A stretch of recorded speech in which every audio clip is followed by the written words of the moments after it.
So you can actually correct it pretty much all. You have to fuck up pretty badly to not be able to save it, but it's a lot easier to try and get it right.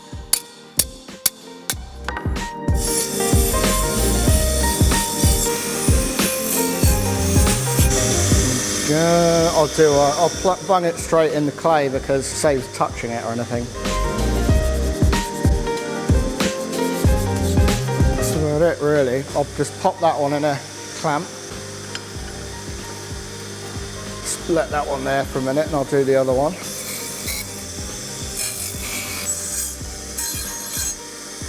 Okay.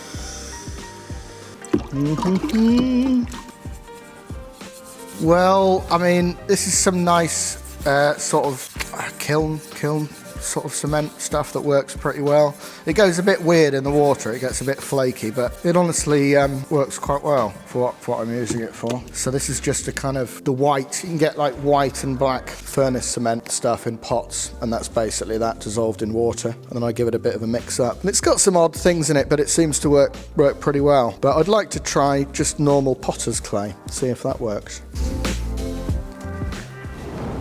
So, what are we up to? Nearly up to temperature, so I've got to bake. Get this fag out of my mouth. I must look like a right state. I'm a nervous wreck, Vince. I'm a nervous wreck. Right, I'm going to bake that on now. Saves waiting around. Yeah, it's looking for a nice, even, light coverage, basically. Not too quickly. Just dip it in and out.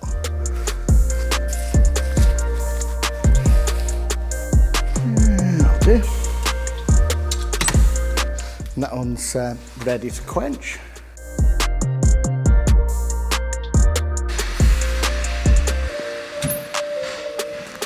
There we go, I'm just going to try and get it to sit as straight as possible. That is sitting dead straight in there. I'm happy with that. Give it a nice soak. And that's my water.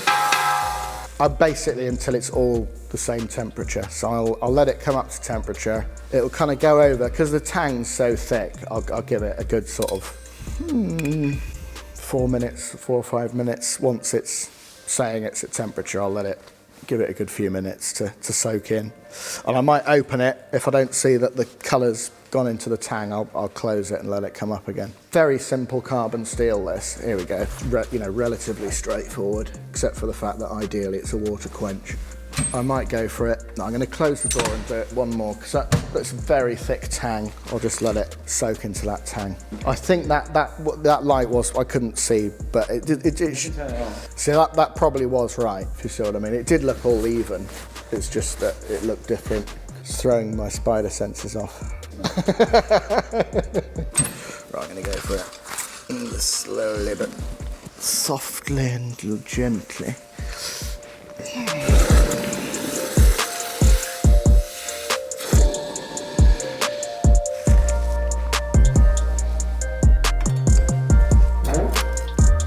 Just get that tip, so I don't have to do it later. Get that out later. Probably pushing the boundaries now.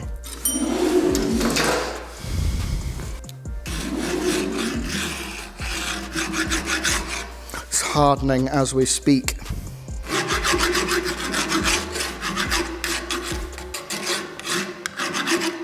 And that's it, hard.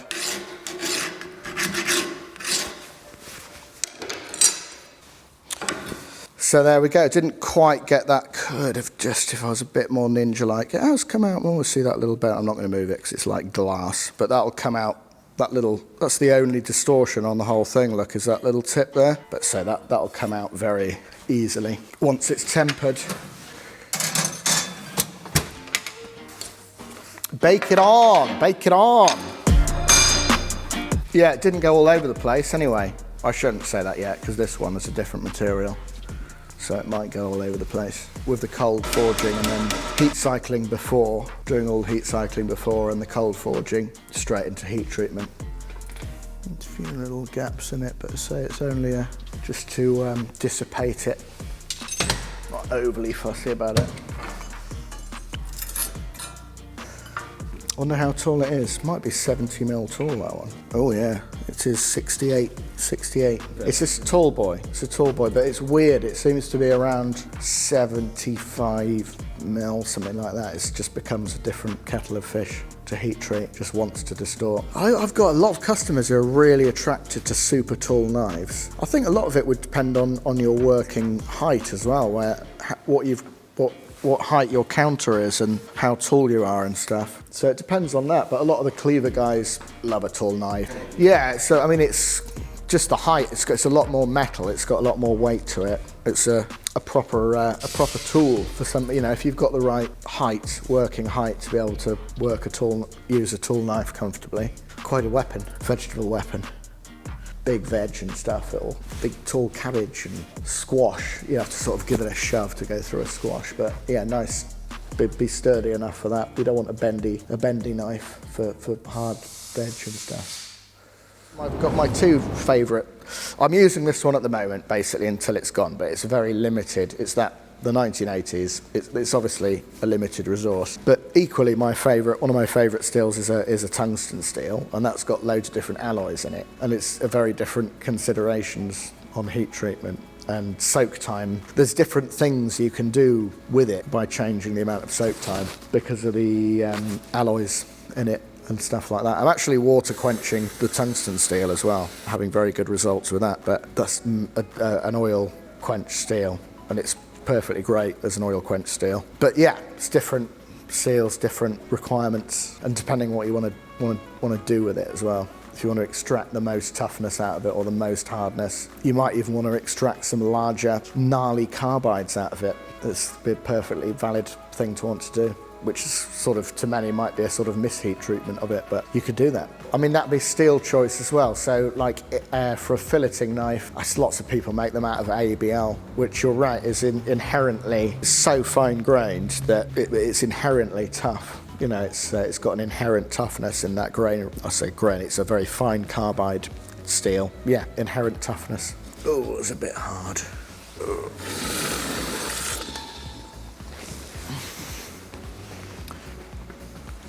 Looking good. You just see a little S to take out.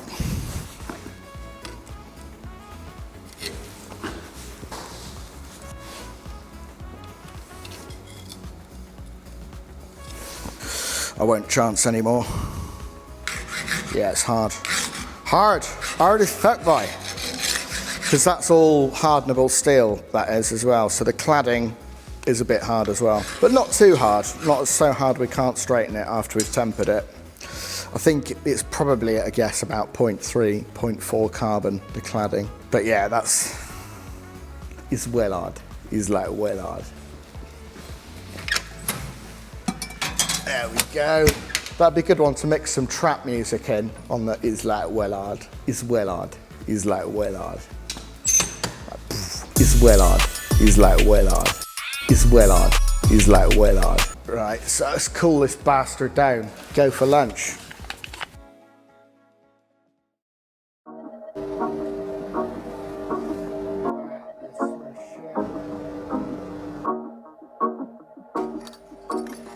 So that's sort of, I can't remember what its actual species is, nicknamed white wenge. So I'm quite big on my wenge or wenge, this is the sort of zigzaggy, and that's one of my main sort of handle block materials. But for a change, I'm just going to do some white body, and then we'll use the black stuff for the ferrules. So I'm going to thickness some chunks basically.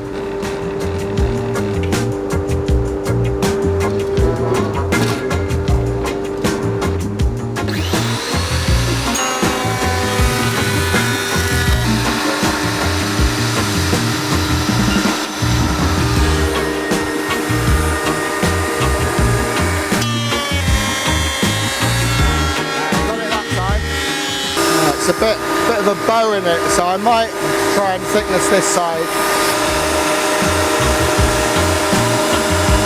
Careful this side.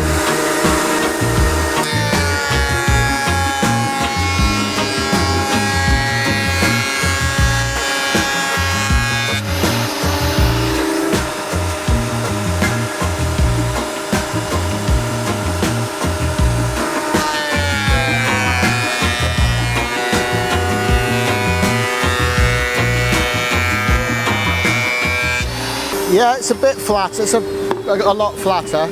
So I'll thickness it again when I've got a big strip of it as well, but just so I can cut a nice square chunk off. Quite a useful bit of kit, to be honest with you. Got a nice square, you know, good starting point. I don't think I need to thickness this. It's got some glue on it though. Hang on a sec. Don't want to unsquare it. I'm going to just try and get that glue off. It's all quite square actually. It's a bit off there. I shouldn't have got glue on this lovely face. Naughty Willy. Take the glue off. If only I had a knife.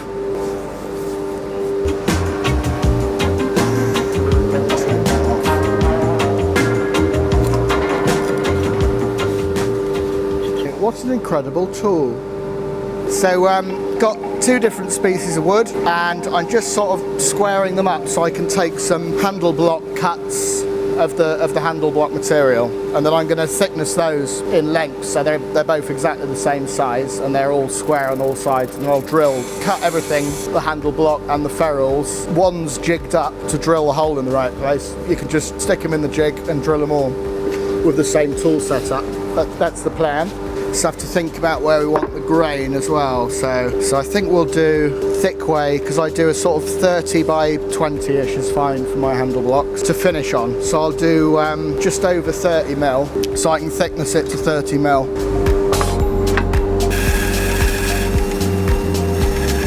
It's a ripping blade, so it's quite rapid. So that's I'm going to cut that in two. So I'll put that away for later. While I'm at it, I'll do this one the same. So nice square edge. And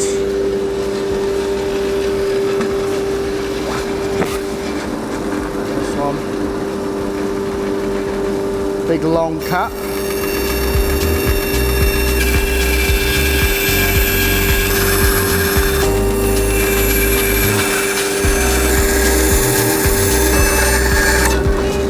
It's a big cut, wasn't it? There we go. Just see what we've got on width. I think we're looking a bit quite similar on width. Let's have a look. Ooh, look at that! From the same shop, so probably done on the same specs. I'm going to cut these in half, basically. For the squarest. 20. A bit more that way. 20.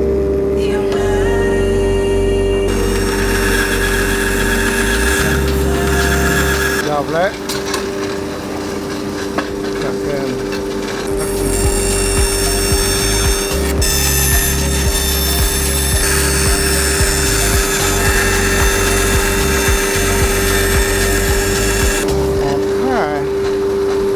Very good actually. Quite even. I'll put that one away then. Lightly did one on each, so I'll get these two. Well, I'm going to chop this into 30, 60, 90. I'm going to drop this into 30 centimetre bits because I don't need much more than that, and it'd be easier to work with it.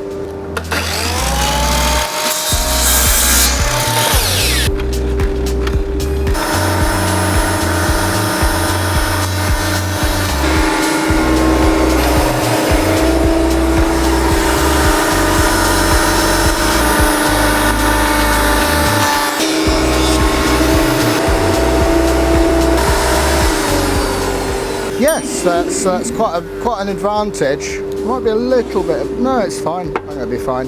Over a block, that'll be pretty neat, man. Bit of chip out.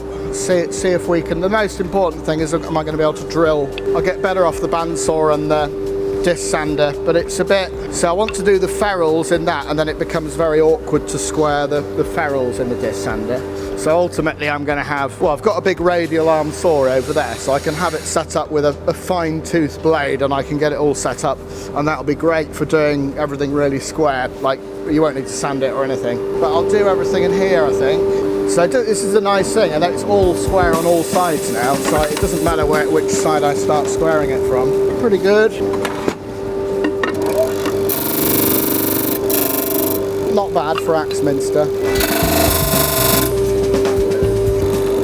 Check it again. Do some handle blocks. I'm going to do 120 handle blocks, 150. Let's do 11.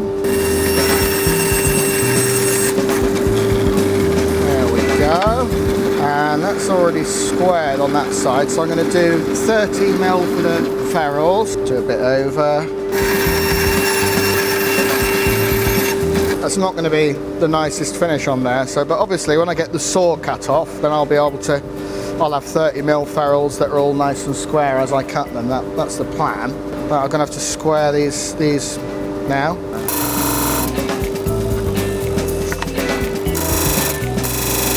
Do this one. Bodge these a bit.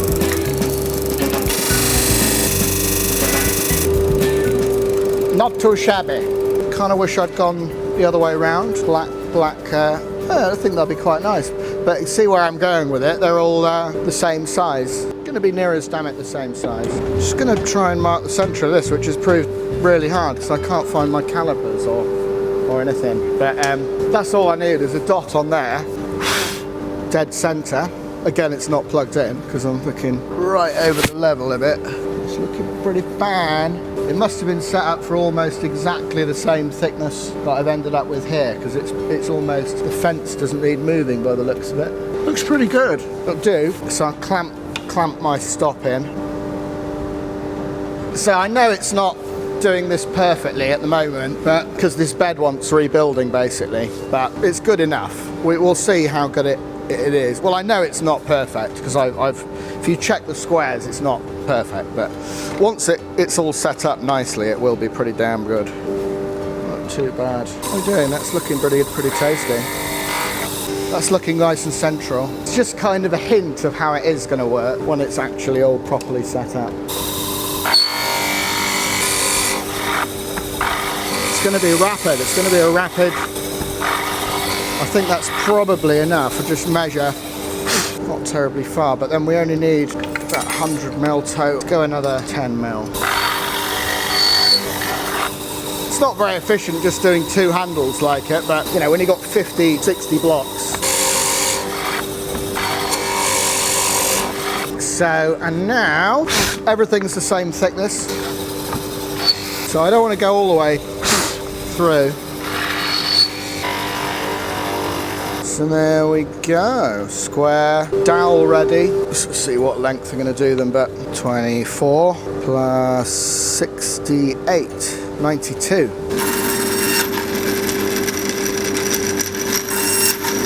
Oh shit, I've made a miscalculation. Oh no, that's right. Oh, it pretty much lines up, pretty much looking squarish.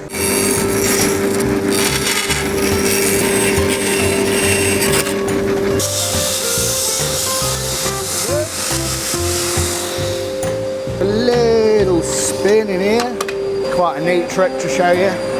Bit of dowel sizing, mate. I mean, they barely need sizing. They're a nice tight fit already, but just sort of get it up in there, just hold it and just. Oh, it might be too good, this machine. It's just going round though. Just knock the burrs off a little bit. You can get it going really quickly. Woo! Like that.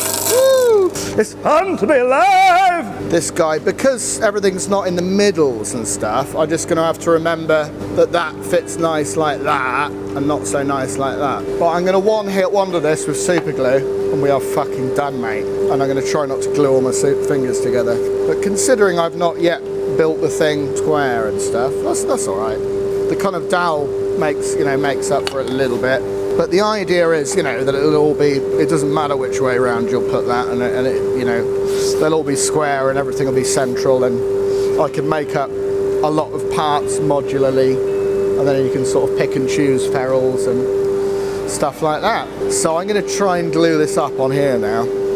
I'm going to just do it. But if I pull it off, that's probably the fastest handle blanks of this kind that I've ever made, to be fair. But it might not work at all because I'm going to use super glue. I'm only going to have a few seconds to squeeze it all together. We'll do with a bit more flow. There we go, a little bit of flow.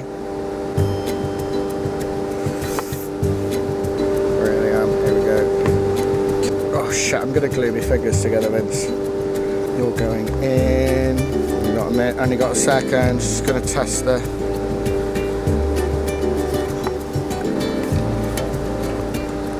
I tell you what, it's not that bad. It's just one of these ones. Now I've done that, sort of got a bit obsessed with the idea of making those as quickly as I possibly could now. But I've got to sell a knife with them on that. I was going to be thinking. I'm not having the one with the dodgy fucking 5-minute handle on there, but there we go. It's the quickest handle blanks I think I've ever made. I mean, we thickness the wood and everything. But yeah, when I do batches, it'll be epoxy. But I'll probably do prep enough for sort of 50 handles, and then glue them up in batches of 10 or something. I'll get a nice sort of clampy thing made up. Well, I'm so effective, Vince, that I made these dodgy handle blocks up super quick. Just got to wait for the blades to temper, and then we're done.